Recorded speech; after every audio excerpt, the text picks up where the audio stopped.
gente vai começar o programa de hoje e vou chamar a atenção de vocês, porque eu até inclusive li, eu vou introduzir dessa forma, eu li na internet, eu não guardo às vezes quem fez o post e tal, eu gosto sempre de dar o crédito, mas eu não guardei.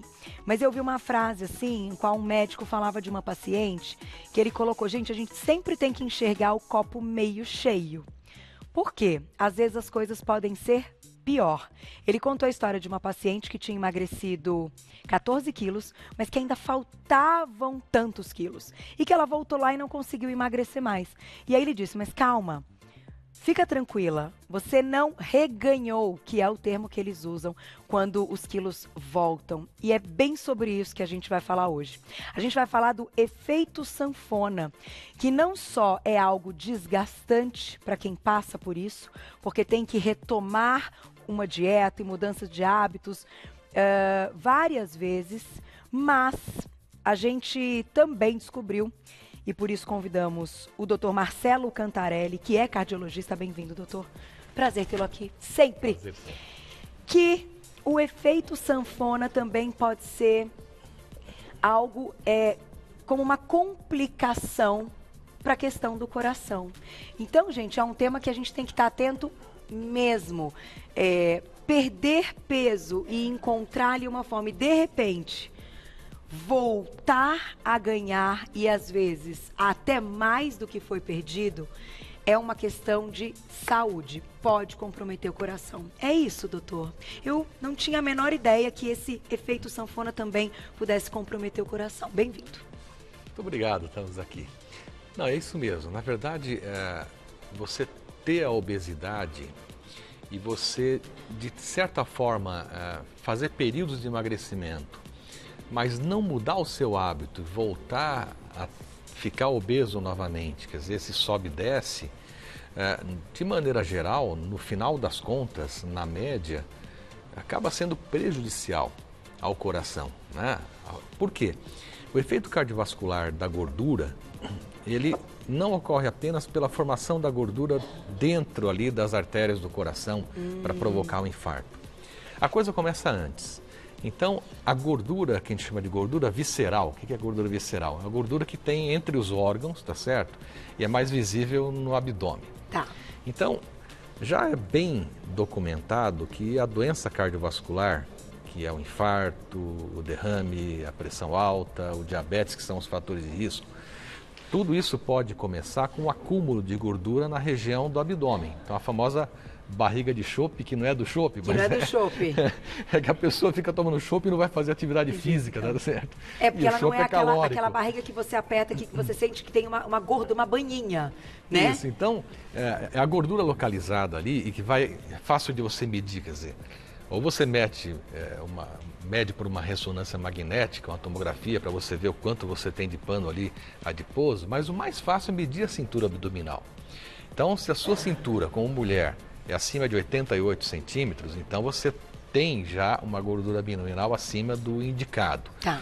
E o homem acima de 102. Isso vai levar a um quadro, que é aí que eu quero chegar, chamado síndrome metabólica. Tá. Essa gordura abdominal aumentada, estatisticamente, vai aumentar em 1,5 vez a sua chance de você ter um infarto na vida. Então, ele é um fator de risco isolado. Tá. E por que isso acontece? Porque essa gordura localizada, ela funciona como se fosse um órgão independente, uma nova glândula. E ela vai produzir alguns fatores de necrose pulmonar, enfim, tem vários nomes, tá certo? Que aumentam o risco cardiovascular, que fazem aparecer o diabetes, Puxa porque vida. A gordura faz uma resistência à ação da insulina que é produzida pelo pâncreas, e aí a pessoa passa a ter a glicemia, o açúcar no sangue aumentado, e ela vai aumentar a produção de neurohormônios que aumentam também a pressão arterial. Então, diabetes e pressão alta são fatores de risco cardiovascular. Então, essa gordura leva ao chamado síndrome metabólica, que é você ter um bom colesterol baixo, que é o HDL mais baixo, um LDL alto, uma glicemia alta, a hipertensão e a gordura abdominal. Tá. Você tendo isso aumenta o risco de você ter infarto, ou seja, doença de coronária e também acidente vascular cerebral. O que acontece é que muitas vezes nesses efeitos sanfonas, a pessoa perde um certo grau de gordura, de peso e tudo mais, e depois volta a ganhar. E esse voltar a ganhar significa que aquelas células gordurosas, elas têm uma memória. Elas têm uma memória, elas não desaparecem, tá certo? Então, é fácil você voltar a ganhar peso se a mudança não for aqui. Até porque as células murcham, né? Mas elas não somem daquele local, a não ser que você as retire com alguma cirurgia, enfim, alguma intervenção cirúrgica. Mas quando a gente fala, perdemos gordura, a gente murchou essa célula de gordura. Certamente, não mudando hábitos, elas voltam a ser alimentadas e elas incham novamente. Exato, e as nossas células, elas são renovadas, né? Nós temos células troncos, são células naturais nossas e que elas são renovadas. A nossa pele, ela é renovada diariamente. Tem células que morrem, são renovadas por outras e tudo mais. E na hora que você mantém um hábito não adequado, essas células novas que vêm e aquelas que murcharam, elas vão ficar gordinhas, digamos assim. Então, o efeito de perder peso é a tal história. A pessoa perde peso, ainda não chegou no ideal, não muda o hábito, volta. E muitas vezes isso acontece com hábitos não naturais de emagrecimento, né? É aquela perda rápida de peso e a pessoa, para fazer isso, toma um inibidor de apetite, por exemplo. Então, inibiu o apetite, não vai comer, faz jejum, aquela coisa toda, perde peso, até o dia que ela para de tomar remédio. Bom, já estou chegando perto, parou. Ela volta a ter o mesmo apetite de antes e ela vai comer as mesmas gorduras e açúcares que ela comia antes. Tudo vai voltar a ser antes. Como era. E esse sobe e desce é tão ruim para o coração quanto você se permanecer, de certa forma, sempre obesa. Porque não dá tempo de você observar os efeitos benéficos. Benéficos no tempo. Exatamente. Então agora eu vou fazer o seguinte, vamos ouvir as palavras da nossa nutróloga, doutora Ana Luísa Vilela, desse ponto de vista, então, da nutrologia. Olha lá. Oi, pessoal do Você Bonita. Eu vou explicar um pouquinho para vocês sobre o efeito sanfona. O que é o efeito sanfona? Antigamente a gente pensava que ficar emagrecendo, engordando, emagrecendo, engordando, principalmente depois de usar remédio, fazer tratamentos para emagrecer rápido, era o famoso efeito sanfona. Hoje a gente sabe que isso acontece não porque a gente emagreceu rápido, mas sim porque a gente perdeu musculatura e, consequentemente, a gente está gastando menos energia do que antes da dieta. Então, nosso corpo acaba ficando mais magro, porém mais lento. Aí, isso aumenta muito o reganho de gordura, fazendo com que a pessoa engorde de novo e engorde às custas de tecido gorduroso. Um grande abraço, até a próxima. Tá aí. Um beijo, nossa queridíssima doutora Ana Luísa Vilela, lá no Instagram, @doutora abreviado Ana Luísa Vilela, e tem o site também, doutora Ana Luísa Vilela, para quem quiser saber mais, agradecendo sempre a participação. Bom, doutor, vocês, claro, dentro aí da área médica, vocês comentaram de formas diferentes a mesma coisa, ligada a essa questão de dietas rápidas, daquilo que é mais imediatista. Inclusive, eu falei sobre isso em rede social outro dia. E que coisa, não é só na questão da dieta. A gente está vivendo um momento que a sociedade está imediatista para absolutamente tudo, né? As pessoas querem do dia para a noite tudo. E aí, quando você tem algo que o corpo precisa de um tempo para entender, acaba sendo mais difícil. Então, minha pergunta é a seguinte: como hoje conquistar uma mudança de hábito que seja duradoura, que seja para sempre, que seja de dentro para fora, né? E não de fora para dentro, que é o que muitas vezes no imediatismo é o que a gente faz. Você olha lá e fala assim, não, eu tô fazendo um jejum hoje, amanhã, depois, você vai se pesar, realmente, você vai perder porque você não comeu. E aí você ainda tem uma doença, porque a imunidade cai e daí volta tudo ao normal. Sim, e o que a nutróloga falou é muito importante, porque você emagrecer não significa que você perdeu só gordura. Você pode perder músculo, né? O nosso corpo, ele muda rapidamente, né? Tanto a gente aumenta de peso, quanto a gente perde peso.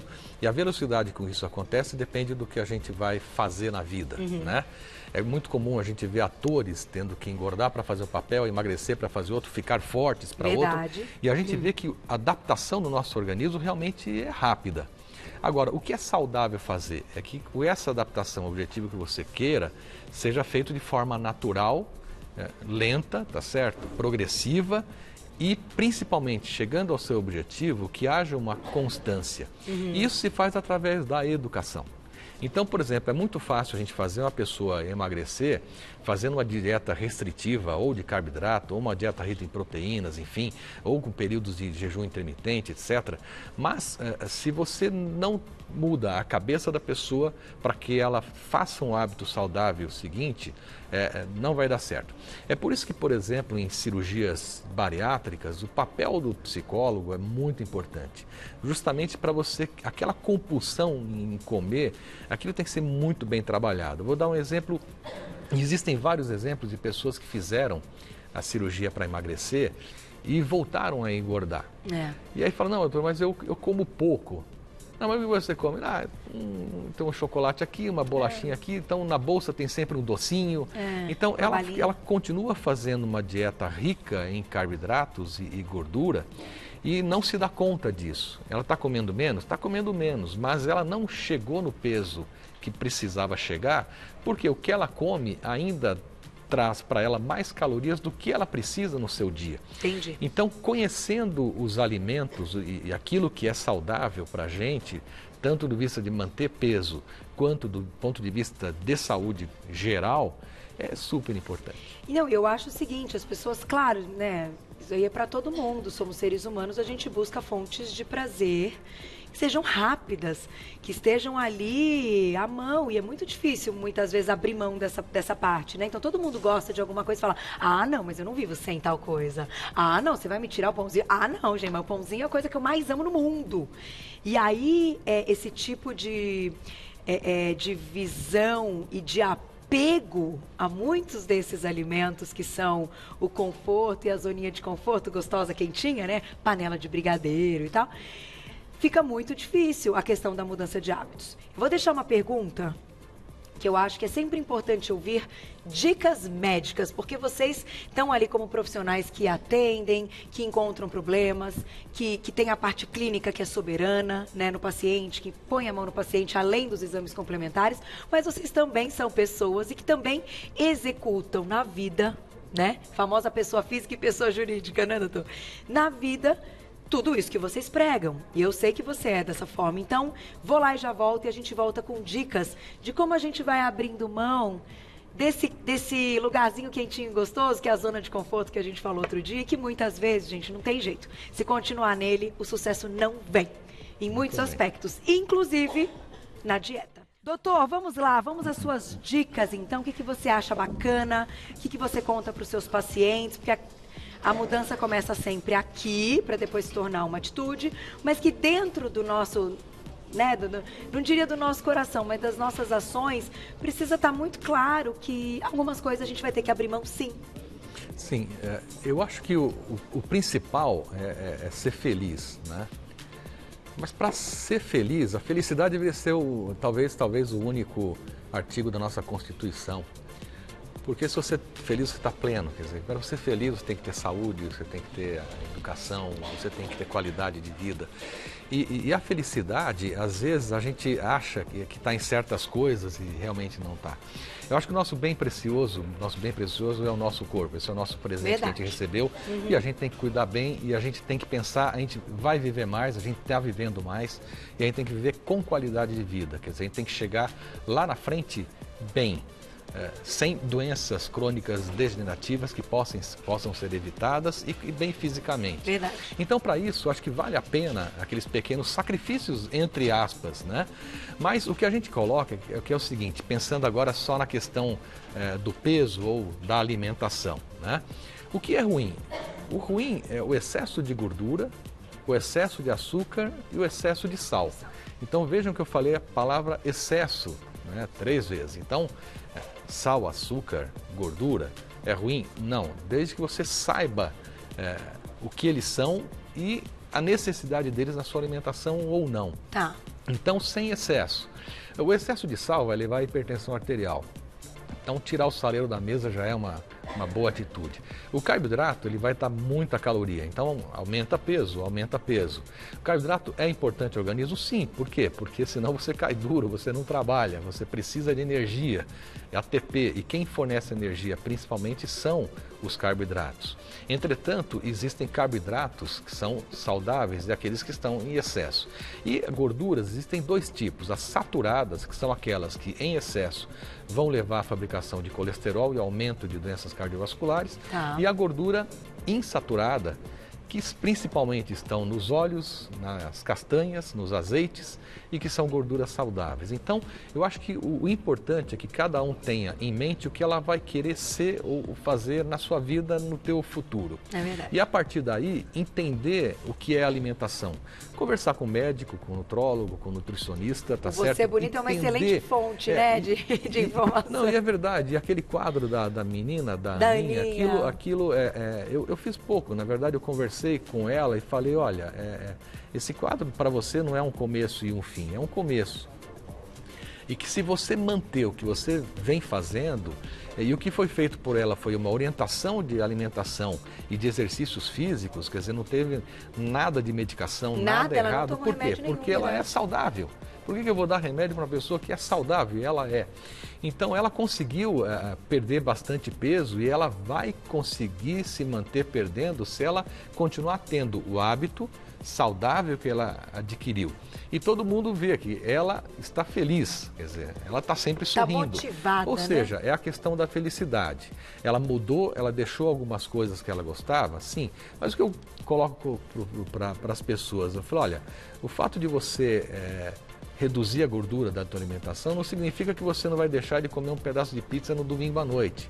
Basta que você tenha um entendimento que se você fizer isso todo dia, você vai aumentar o teu peso. É isso. Então, você pode ter prazer, ser feliz. Ah, vou comer o brigadeiro? Vai. Mas se você fizer daquilo um momento especial, puxa, eu vou comer no fim de semana, no almoço de sábado, eu vou fazer uma sobremesa legal. Tudo bem?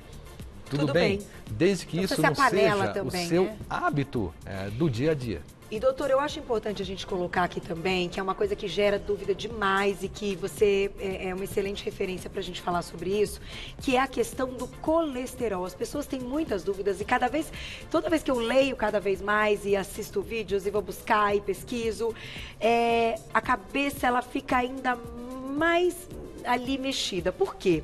A questão genética, ela é muito importante quando a gente fala de colesterol alto, ruim, certo? Perfeito. Por que ela é muito importante? Porque 70% do nosso colesterol é o nosso organismo. Que produz. É o fígado que sintetiza. Mesmo que a gente não coma trocentos ovos, a gordura saturada que você comentou? Você vai ter sempre o colesterol.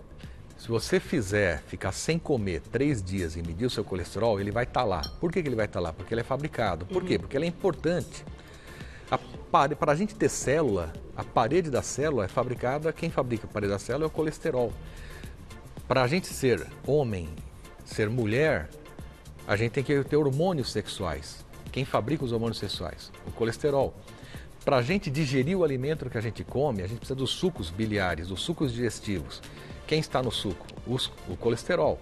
Então, são moléculas que são extremamente importantes. O que não pode acontecer é estar em excesso. Então, em algumas situações, ou o organismo fabrica muito colesterol ou elimina pouco colesterol e a pessoa tem uma condição que a gente chama de dislipidemia, que pode ser familiar, hereditária e que aí vai precisar de tratamentos específicos, com medicação, etc. Mas muitas das vezes existe aquele aumento do 30% que vem da alimentação. Entendi. A pessoa já tem a predisposição e ela ainda abusa um pouquinho. Ele vai ter aquele 70% que ele fabrica. Mas em vez de ele ingerir lá os 30%, ele ingere mais 70%. E aí, aquilo que sobra fica na circulação, vai se depositando nas paredes das artérias, provocando as gorduras que no futuro pode levar a infarto e derrame. Então, e da alimentação, saber que aonde está o colesterol? O colesterol é exclusivo do reino animal. Então, nunca no vegetal, nunca numa castanha, nunca no farelo, nunca no cereal você vai ter colesterol. Tá. Apenas no reino animal. Então, por isso que reduzir a ingestão de gorduras de origem animal acabam sendo benéficas à redução do colesterol. Porém, para algumas pessoas, então, fazendo agora esse desfecho, mesmo que ela reduza, que esteja tudo direitinho, de repente ela se depara com aquele exame e ainda está alto, então é uma condição genética que, então, para muitas pessoas, mesmo mudando os hábitos, não vai retirar, não vai extinguir a chance dela ter que tomar um remédio. E aí, isso é importante, né, que o público entenda. E só uma mensagem final. É importante dizer o seguinte, que essa hipercolesterolemia familiar, esse colesterol familiar, não tem nada a ver com a obesidade. A pessoa pode ser magrinha e ter o colesterol extremamente elevado por esse distúrbio, tá certo, genético. Então é importante que mesmo que a pessoa, eu sou magro, não tenho nada. Não, vá ao médico. Só tem uma maneira de saber se você tem colesterol alto ou não, fazendo um exame. Um exame de sangue que vai dizer se você tem colesterol ou não. Tá. E se você tem casos na família, infarto, derrame, doenças de colesterol e tudo mais, vale a pena ir e fazer essa checada. Gente, dá tempo, Cláudia, da perguntinha? Eu queria fechar falando do colesterol, que eu acho super importante, é uma dúvida recorrente quando as pessoas pegam os exames. Tem perguntinha na tela? Olha lá, pra gente fechar então do público. Tamires, obrigada, um beijo. Andar de bicicleta faz bem ao coração? Então, todas essas atividades que a gente vê aí ligadas à questão, essas mais intensas, aeróbicas, enfim. Exato. Todas as atividades aeróbicas de movimento, quer seja andar de bicicleta, corrida, caminhada, hidroginástica, natação, fazer um esporte, mesmo competitivo, todas são importantes ao coração. O exercício aeróbico faz bem, tá certo? É importante salientar que para fazer esportes aeróbicos, se você não quer perder massa magra, perder muito peso, e se você não quer ter lesões, se você for fazer exercícios repetidos, tem que fazer também a musculação para preparar as articulações, né, e os músculos para fazer atividade física. Disse tudo, doutor. Muito obrigada. Sempre um prazer tê-lo aqui. Pauta completa, eu acho que faz a gente sair. Tem que ter sempre aquele finzinho que o público aí de casa fica pensando um tempo depois do que a gente encerra, mas a sementinha está plantada, né? Pense nisso, converse com o seu médico, coloca na balança, estar se sentindo bem vai ser sempre mais gostoso do que a coxinha, do que o refrigerante, bom, pelo menos eu acho, né? Aquele estar bem com você mesmo, com o seu espelho, com suas convicções. E aí, de vez em quando, aí a gente não é de ferro também, né? É isso aí. Quem quiser saber mais o trabalho do Dr. Marcelo, eu vou agradecer o Grupo Angiocardio. Então, você pode acessar o site, que é grupoangiocardio.com.br e seguir lá nas redes sociais, @Grupo Angiocardio. Você já encontra o trabalho dele. Um beijo, obrigada e até a próxima. Obrigado. Agora...